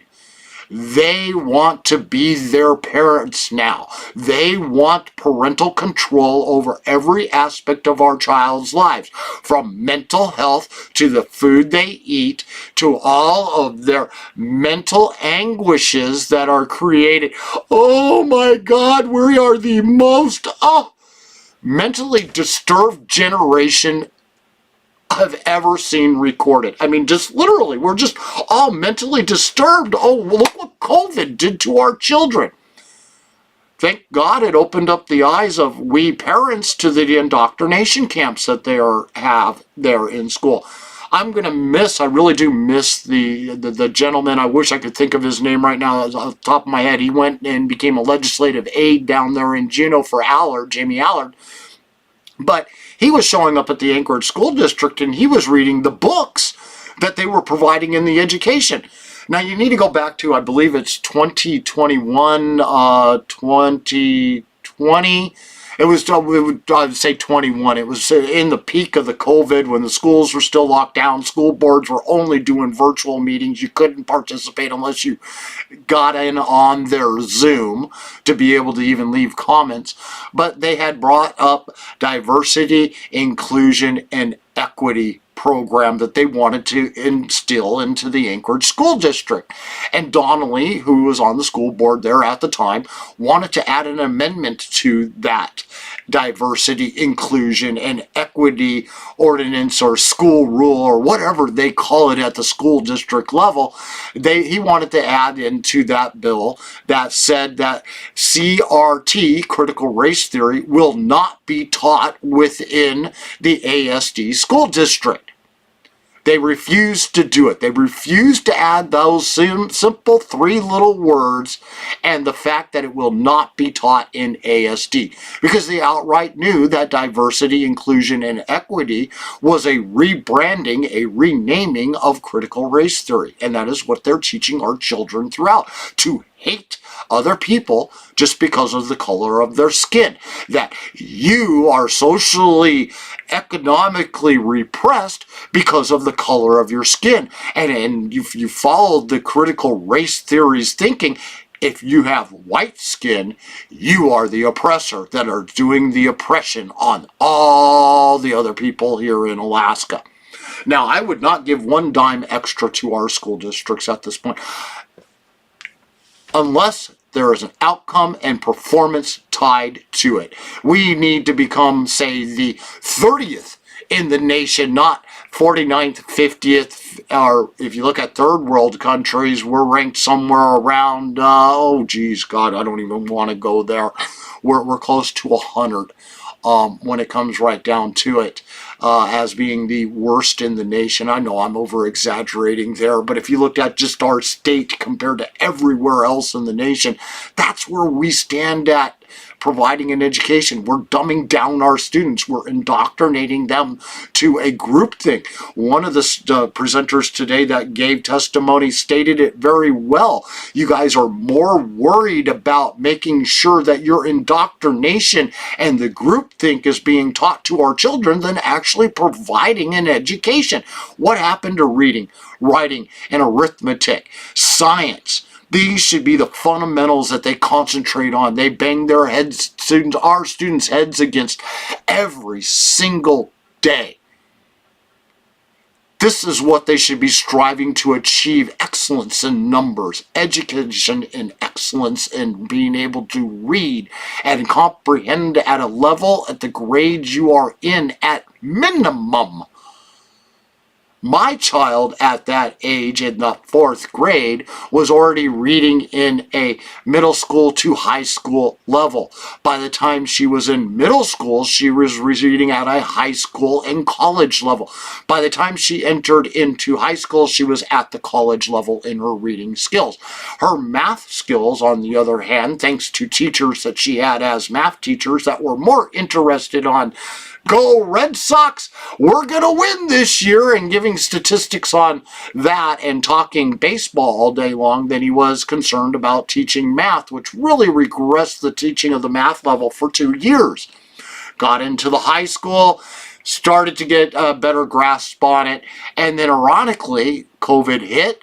My child was entered into homeschool for the final 2 years of school, and all of a sudden the math classes she didn't understand, she now understood them, because she was giving lessons that were built for what I would classify dummies. They taught lesson A, B, C, D, E, F, G in order. They didn't make you bounce all over the place and make it really confusing, and never spend the extra time on teaching you the step by step by step by step progressive steps that are needed to be able to do the higher math. If you don't know the rules and you don't understand them and you haven't learned the basic steps of the building blocks to get to the higher advanced math, you'll never understand it. You'd rather go and take a nap during class than actually be there.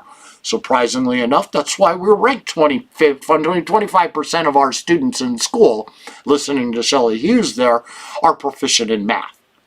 25% of our children in school are proficient at math. Just slightly over 50, I think it's just under 40% or just over 50%, somewhere in there.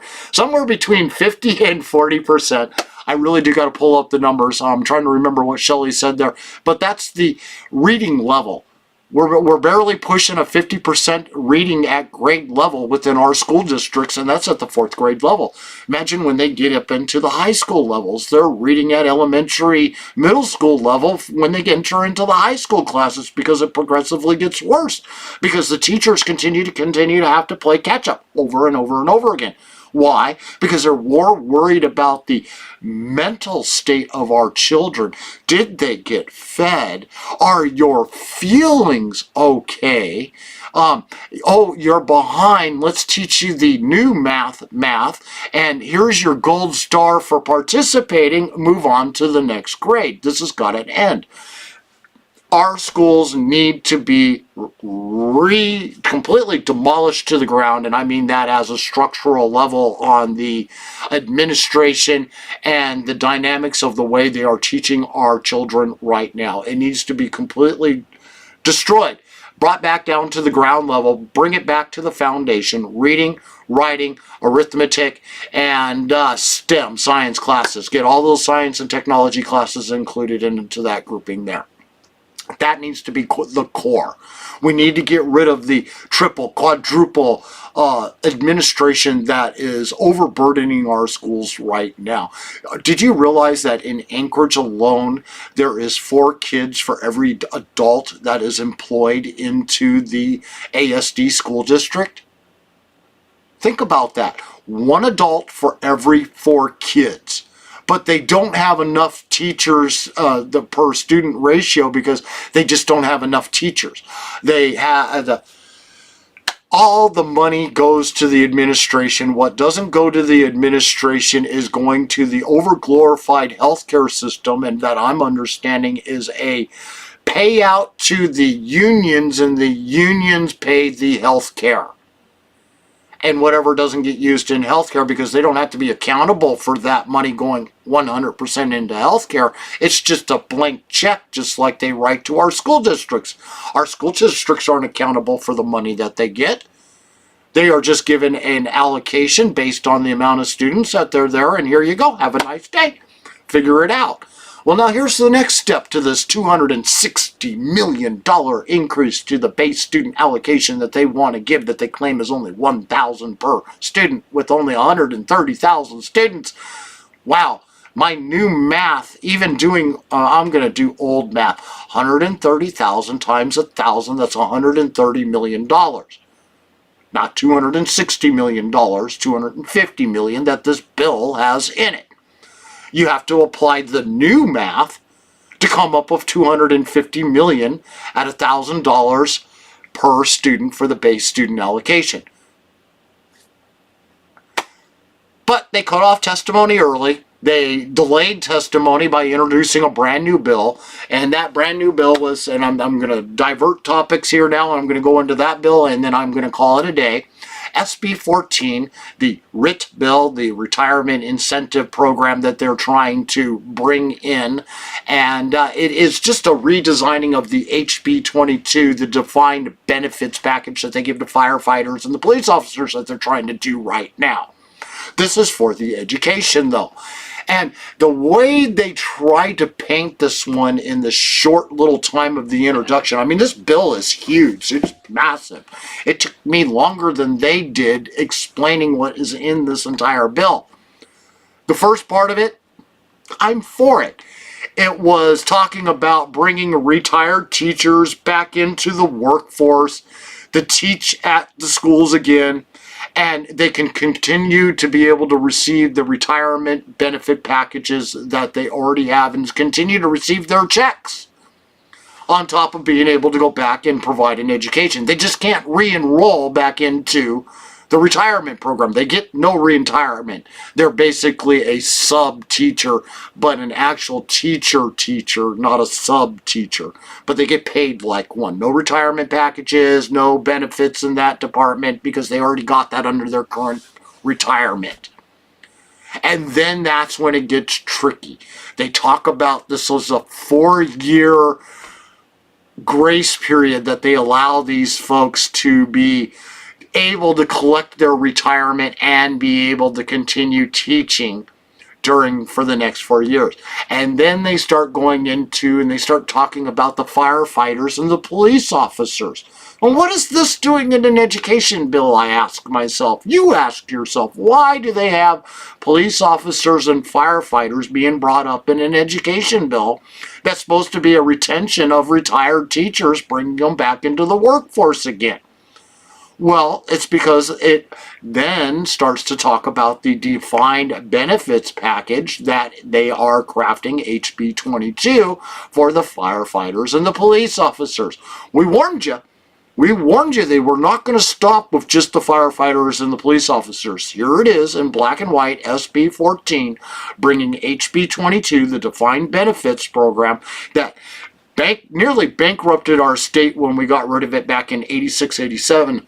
I think I'm guessing right. I know that's at least when the federal government got rid of defined benefits, and they've never used it ever again since then. But our state kept it around.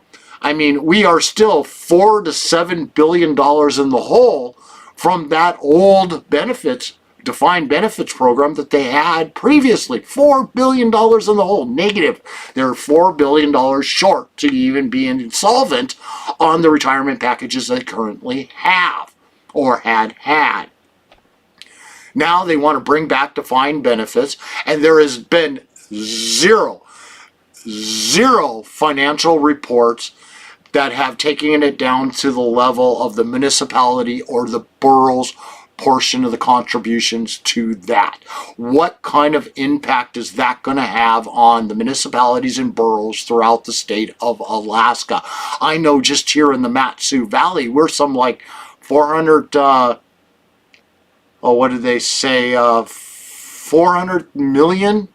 I think I'm a little high on that there, but we are extremely high in what we still owe of that $4 billion shortfall, the $7 billion shortfall. I think the Matsu is like $400 million of that is still in the rears trying to pay off what they previously had before they went to the current program that gave them the ability to start paying off the shortfall. Now they want to they have yet to do an impact study, what this change would do and how much it's going to cost the boroughs and the municipality. Just like with SB52 for the base student allocation, they have not done an impact study of what it's going to do at the municipality and the borough level.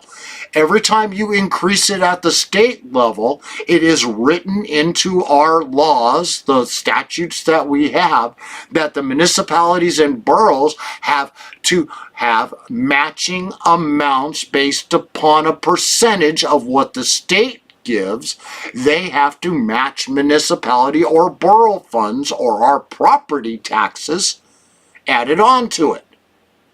So if they increase the BSA formula, they increase the retirement package for SB14 for teachers there and add in the defined benefits, the boroughs are going to have to, and municipalities are going to have to increase the taxes, property taxes of us taxpayers to cover the new revenue increase that they'll need just to cover the BSA, base student allocation, and the defined benefit packages that they're trying to impose here in education with SB14. Their public testimony, if I caught it right, will be this Friday in Senate Education. I think I'm already booked working, and I probably won't be able to live stream that one, but I am guaranteed I'll be on the phone to be able to give testimony. And unlike today, I hope I can be able to continue to give testimony on that one. And I will take a small fraction of my 3 minutes I get then to also give testimony about SB52, since they decided that we're not worthy enough to give an extra day, even though they had more than enough people more than willing to call in and give more testimony on that bill, which they should do, being the financial impact of $260 million that they have no clue where that money is going to come from. They already know that they don't have enough revenue to cover the budget as is. If oil prices tank again, they'll have absolutely nothing. And the obvious answer is there's only one place they can get it from. And I'm going to put it as bluntly as I can: stealing from the 130,000 children's PFDs to pay for their increase. Think about that. 130,000 children are going to get a $0 PFD, are constitutionally right to our property and the minerals that are underneath it, whether they have been taken away or not. Our permanent fund dividend was our share of those resources that we rightfully and lawfully are owed and due. And they continue to take it because they subverted our judicial branch, the Supreme Court, and they changed it so that the word may and shall mean the exact same thing, and said the legislators have full control of the earnings reserve account. That's all theirs to spend any way they want. That's why they're always so hesitant about trying to put anything into the corpus, because the moment that they stick it in there, it goes under a different rule, a constitutional rule, that says that to touch the corpus has to go before the vote of the people. Well, if the Permanent Fund Dividend Corporation was set up for we, the people, and that includes the ERA and the corpus, obviously, if it was legislators, like they claim, for just the ERA have full control over that, if that was actually true, shouldn't they also have control over the corpus? Shouldn't they be the ones be able to dictate how that money is spent in the corpus or used? No, that's in the hands of Alaskans. So quit believing the lies out there. Stand up. Fight for our rights. Call in and testify. If you didn't get a chance today to call in and testify on SB52, in the description of what this video is about up there, I did leave the Senate Education email list link there, and also to the Senate Chair of the Education, Tobin, and just put an O there, not the fancy little O with the two little dots up above it. That's what happens when you copy it off of someone else's page to get that information. And make sure that you email both of those, the Education Committee, Senate Education Committee, and the Chair of Senate Education Committee, Tobin, and make sure that you let them know that $0 should be given for the base student allocation. They need to reorganize from the top down. They need to eliminate the triple to quadruple administrator positions that they have out there. They need to reduce the districts from 54 to 20. And then as soon as they accomplish that feat, they need to completely reorganize the way they provide an education here in Alaska. Obviously, after 3 decades of using the same formula to provide an education, it's not working. We are the worst in the nation at double the triple the cost. Thank you guys all for being here today. It has been a wonderful time, and I appreciate it. I will see you guys all the next time as when I get a chance, and there's something worthy resharing to all of you, because I'll guarantee mainstream media is not talking about it. I know they're not talking about the base student allocation. It has not been in the news. You don't find it every day in ADN. You don't find it on the Alaska News Source. You don't find it in the Juneau Empire. They don't have nothing in there talking about the cons of this bill. You may find an article or two written by them, but nothing recent, nothing notifying. There has been no big broadcast by them notifying you there was testimony today, or here's the email addresses to go and get a hold of these people. They don't provide none of that stuff for you. They want you all to believe the narrative, and I will emphasize this as my last point.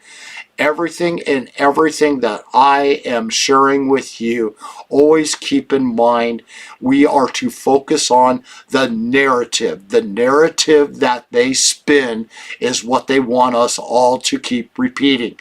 The narrative is false. We need to look for the truth, and that's what I'm here trying to provide for all of you. Thanks again for being here. You can find this video right now on Twitter, YouTube, Facebook at Politadick and Politadick Unfiltered. You will find this on Rumble within the next few hours. Please go to rumble.com. Type in my name, Politadick, Politadick, and subscribe to us there. As soon as we reach 100 people, we will be able to stream live to them directly, unfiltered and uncut. And as always, you can go to our website at politadick.com, and you can click on the live link. Anytime we are live, you can always watch it live on our website.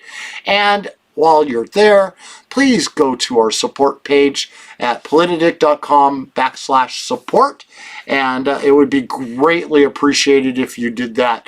All support goes right back into making sure we have time to be able to do live streams like this one, to be able to make sure that you guys are kept on top of the corruption that is going on around our state. We want to retire. I want to retire from the work that I normally do, and I want to do this full time. I want to be able to be at school board meetings. I want to be at assembly meetings. I want to be down there in Juneau. With your support, we can make that happen. If I could get all 5,000 plus of you that follow me here on Facebook to show your support, just $100 a year. I mean, I'm putting it as simply as possible. $5 a month or $10 a month is all you need to donate. And that right there, if we could get all 5,000 of you doing that, I would be sitting down in Juneau right now. I would be camped out in the halls there in the Capitol, waiting for them to come out of committee meetings, waiting for them to come off the floor sessions, waiting for days like today to get those committee members on record and get them in front of the camera to talk about SB52, SB14. Let's get them on the record for what they think about these bills. Let's get legislators that were in the room like Shelley Hughes and Senator Shower.